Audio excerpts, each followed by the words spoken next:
একটা দেশের সরকার প্রধান যদি এই ধরনের মানে মানুষকে খুন করে, মানুষকে গুম করে, জেলখানায় ঢুকে বুকের উপরে পা দিয়ে একজন সরকার প্রধান যখন জবাই করে, তখন কিন্তু আমরা বুঝে নিই যে এই সরকার দেশের কল্যাণে কাজ করেন না। এই সরকার প্রধান উনি ওনার নিজের কল্যাণে কাজ করে যান। তো এই বাংলাদেশে এই যে মানে বর্বরিত ঘটনা সারা বিশ্বে আমি কোথাও দেখিনি।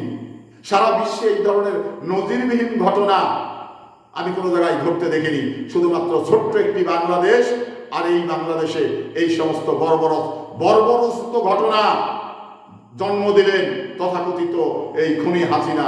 তো আমি খুনি হাসিনাকে বলতে চাই, এতে করে জনগণের যতটা ক্ষতি হয়েছে তার চেয়ে বেশি ক্ষতি হয়েছে এই আওয়ামী লীগের, তার চেয়ে বেশি ক্ষতি হয়েছে হাসিনার নামে যে মামলাগুলো হয়েছে, হাসিনা কোনোভাবে এই মামলা থেকে অব্যাহতি পাবে না।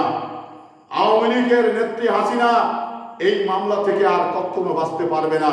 কারণ যে 645টি মামলা হয়েছে, সেই মামলাতে ইতিমধ্যেই তার ফাঁসের আদেশ হয়ে আছে।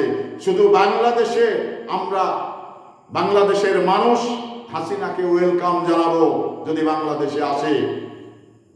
কিন্তু হাসিনার সব সাহস আছে কিনা, আইনি লড়াই করার সক্ষমতা আওয়ামী লীগের রয়েছে কিনা, যদি থেকে থাকে তাহলে আসুন, বাংলাদেশের মানুষ আপনাদের ওয়েলকাম জানাবে।